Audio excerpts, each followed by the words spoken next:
RCF.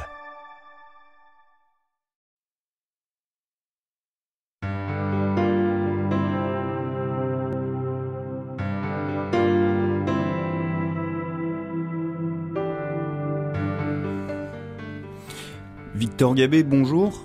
Bienvenue dans l'émission Dieu a changé ma vie. Merci d'être là. Bonjour Marc, merci beaucoup de me recevoir. C'est un plaisir de partager ce moment ensemble aujourd'hui. Vous avez grandi dans une famille catholique pratiquante, mais vos années collège vous tiennent éloigné de la foi. C'est pendant vos années lycée que vous connaissez une conversion fulgurante, rattrapée par le bon Dieu au moment où peut-être vous vous y attendez le moins. Vous avez aujourd'hui 25 ans, et après avoir suivi une formation en philosophie, vous travaillez dans les ressources humaines. Victor, pouvez-vous nous dire dans quel contexte vous évoluez à l'école, au collège d'abord et au lycée ensuite ? Je dirais je suis né dans une famille où j'ai eu une enfance plutôt épanouie, plutôt heureuse. C'était plutôt simple. Et j'ai perdu en fait quand j'étais en seconde ma meilleure amie qui est morte d'une tumeur cérébrale. Et à partir de ce moment-là, j'ai été blessé par la vie et je suis devenu quelqu'un qui voyait plus de sens à la vie, Dieu, ça n'avait pas de sens pour moi. Et j'étais quelqu'un du coup qui est devenu un peu violent dans sa manière de penser, où je respectais pas forcément les autres, notamment les femmes, où j'ai fait beaucoup de bêtises. Voilà. D'accord, et c'est au milieu de ces difficultés, peut-être de ce manque, de cette souffrance que vous essayez de combler, que le Christ vient vous saisir. C'est ça, alors déjà, quand j'ai perdu ma meilleure amie, quand j'étais jeune, comme je le disais tout à l'heure, elle m'a parlé de Jésus sur son lit d'hôpital, elle m'a dit Jésus est le chemin, et c'est pas quelque chose qui m'a touché sur le coup, mais je pense que plus tard ça m'a atteint et c'était là peut-être le début de la rencontre avec Jésus. Le début d'un chemin de foi. C'est ça, du coup ça a été le début d'abord plutôt d'une décadence, oui. Mais derrière du coup c'était peut-être ça le signal, le départ. D'accord. Est-ce que vous voulez nous raconter comment le Seigneur vous apparaît ? D'accord, oui, je peux. Du coup, donc, comme je disais, j'avais une vie très décousue. Avec des fréquentations qui sont pas forcément porteuses ? C'est ça. Je traînais du coup à la cité. Je vendais la drogue, je me droguais, tout ça. Et ma première rencontre, ça a été dans un moment, intime avec une fille que je respectais pas. J'ai eu, je sais pas si c'était de l'inconscience, si c'était, mais en tout cas moi j'ai vu une croix bouger dans des mouvements rapides, actifs. Et là j'ai été choqué. Donc suite à ça, j'étais un peu en mode perdu. Je me suis dit peut-être que ça a été le début d'un éveil spirituel. Après j'ai continué ma vie de manière décousue.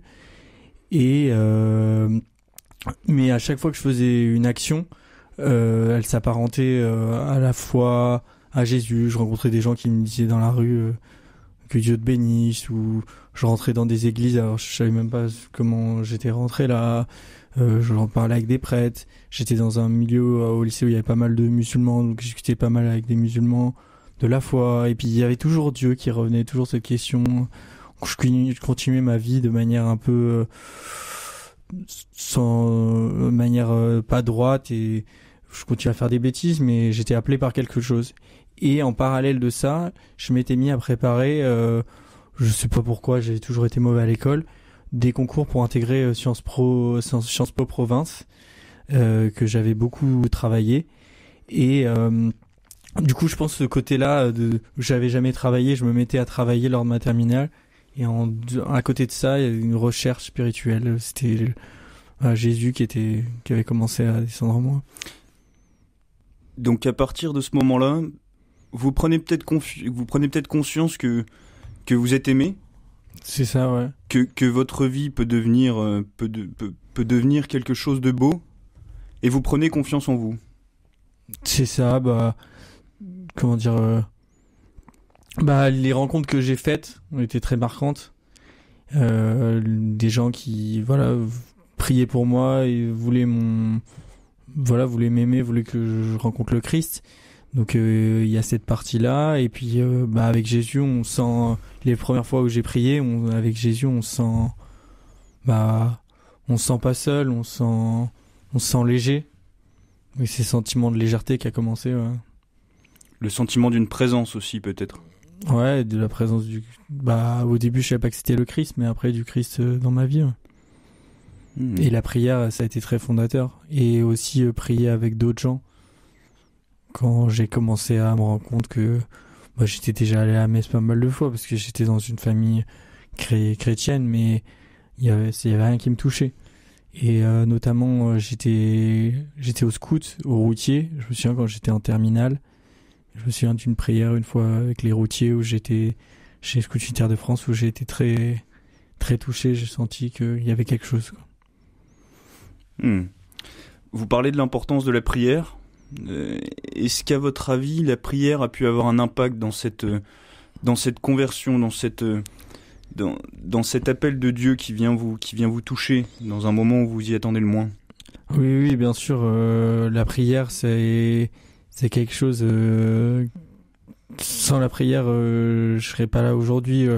Je pense notamment à ma famille, particulièrement ma maman et ma grande sœur Charlotte.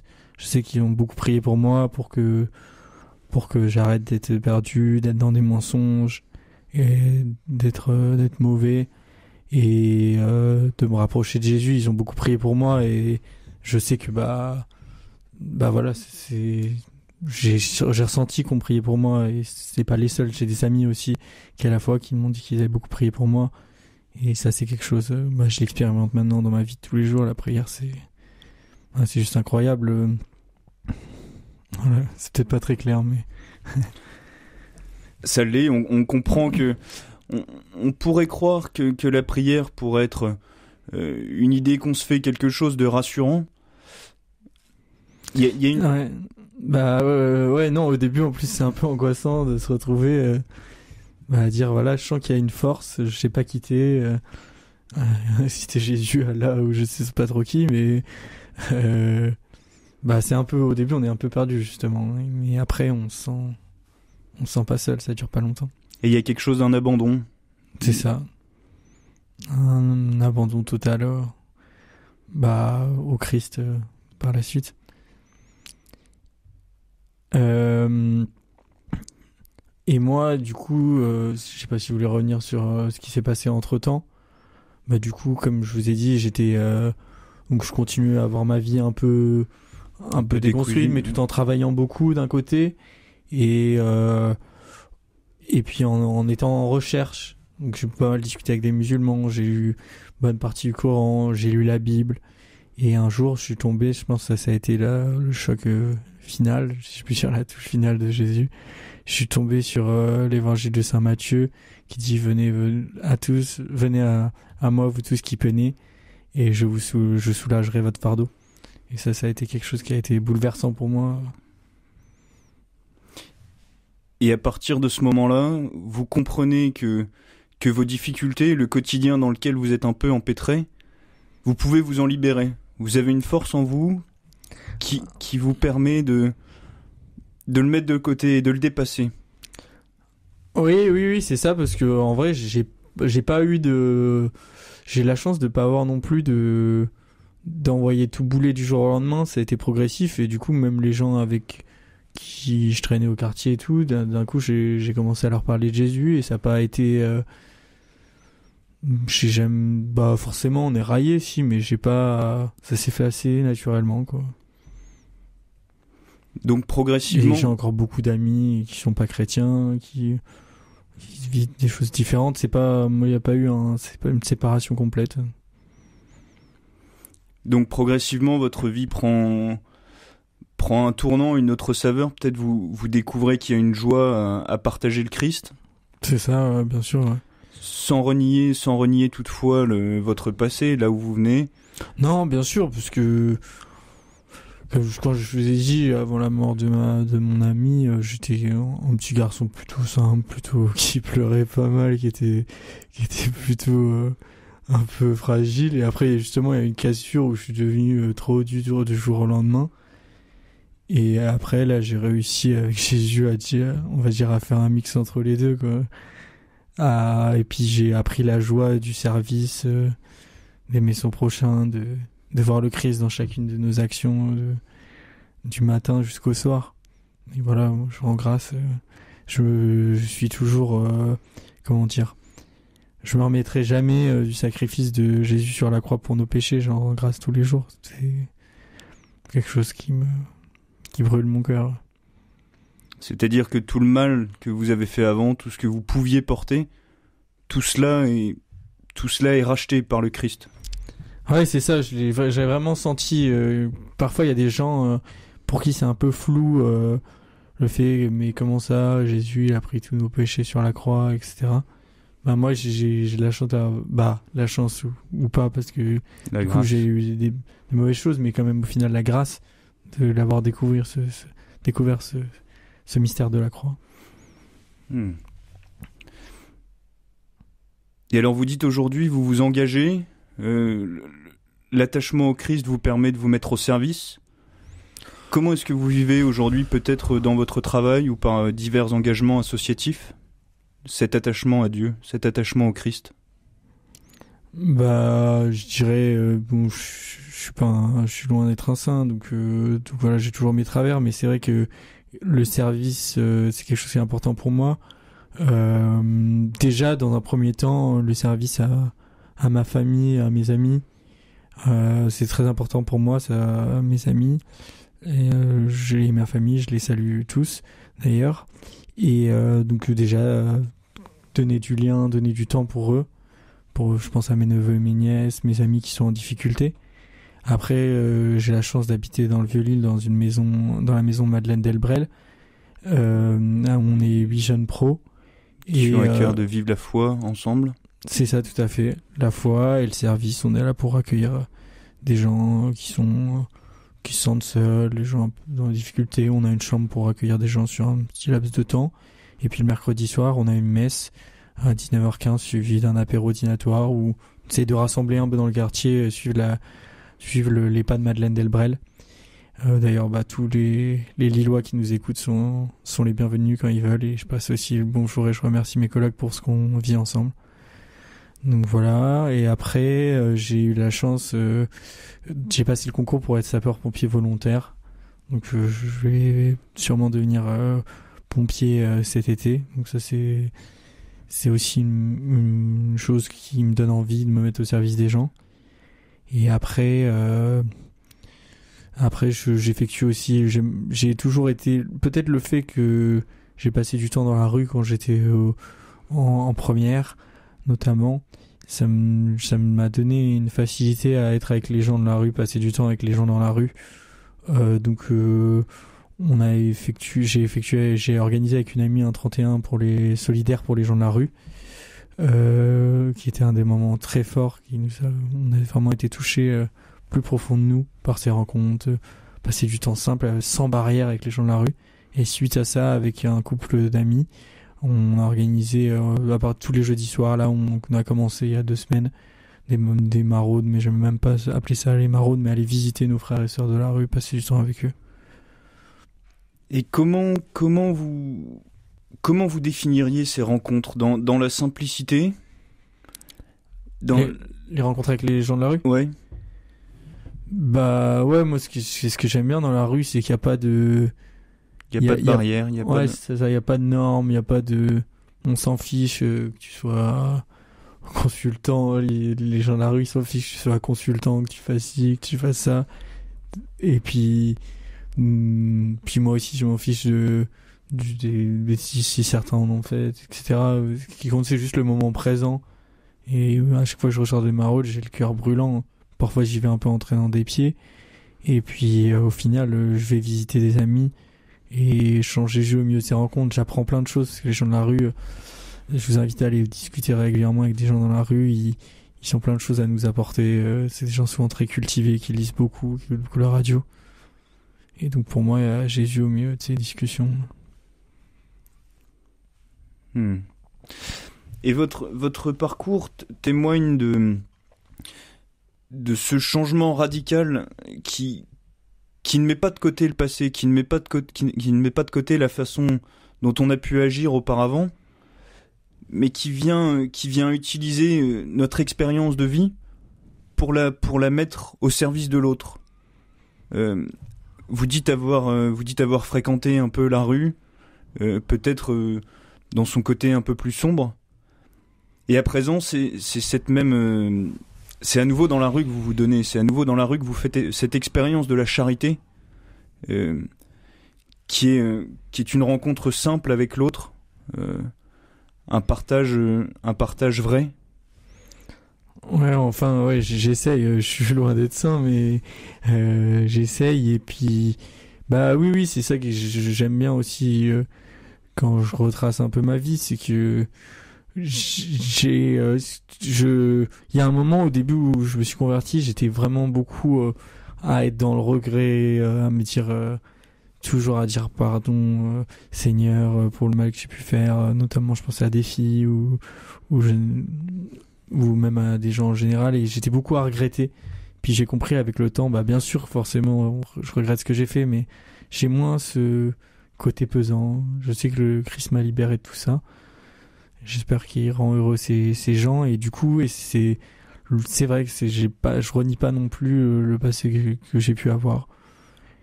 Mais même dans les pires choses, il y a toujours des grâces. Donc voilà.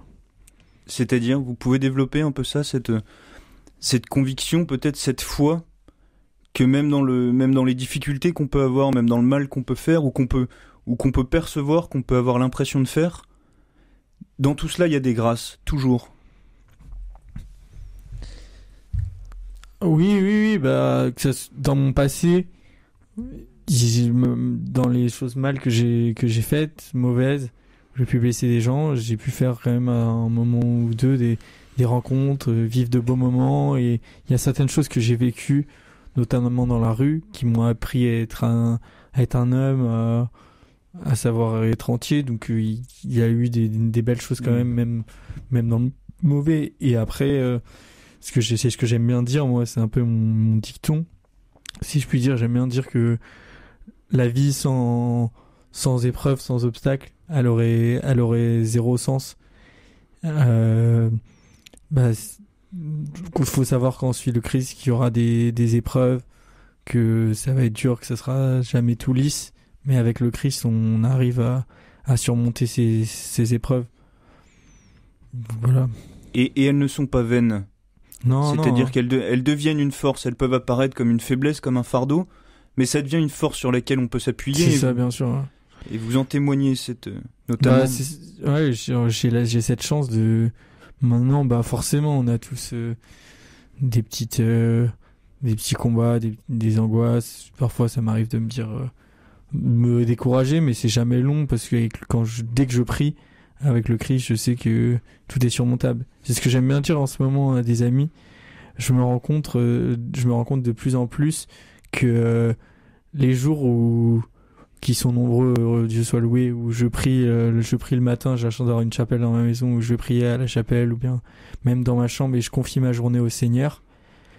Ces jours-là, c'est des jours qui sont super beaux, et les jours où je me suis mal réveillé, malheureusement, je pense pas, j'ai juste ma journée, c'est des journées qui sont plus sombres, plus angoissées. Et si vraiment je cochais tous les jours en me réveillant, ce jour-là, ou à la fin de la journée, celui-là, j'ai confié au Seigneur, on regarde le résultat de la journée, ou bien cette journée-là, j'ai oublié comme un abruti le Seigneur,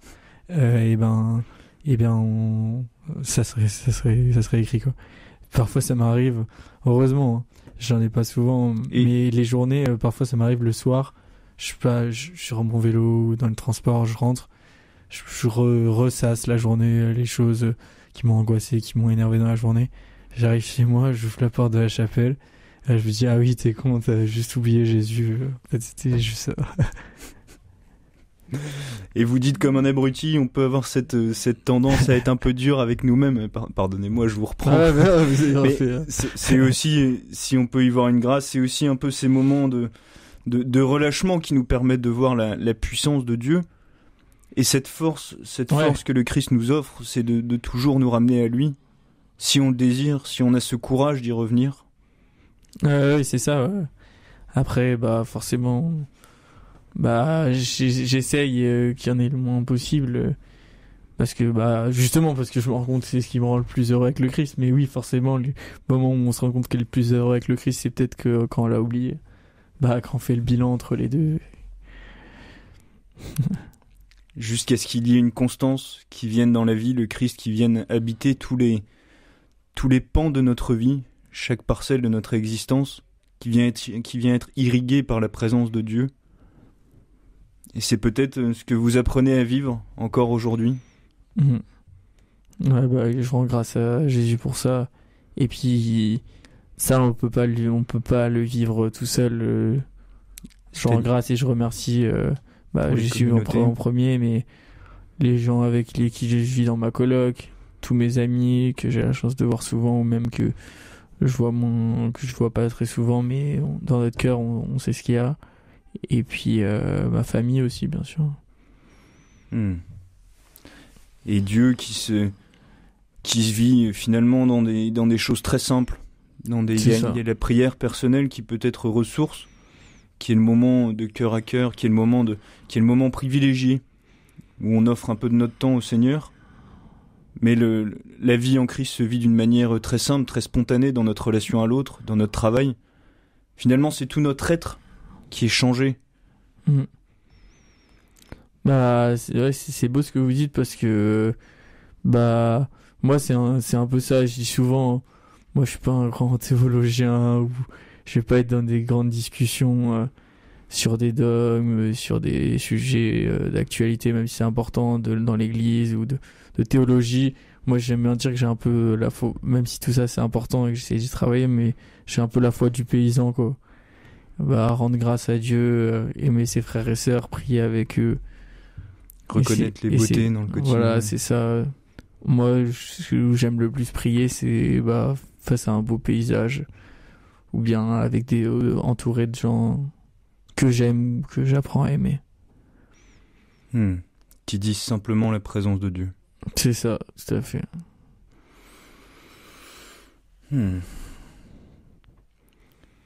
Eh bien, Victor, merci pour votre témoignage, pour l'espérance dont vous nous faites part de cette mystérieuse conversion dans laquelle le Christ vient nous chercher.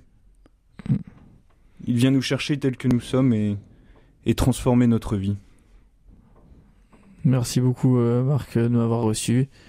Voilà, j'étais très heureux de passer ce moment-là avec vous et puis je rends grâce à Jésus quand ces moments-là permettent de faire le bilan. Je rends grâce à Jésus de m'avoir sauvé et pour toutes les grâces qu'il a mis dans ma vie. Merci. Je t'aime, Jésus. Merci, Marc.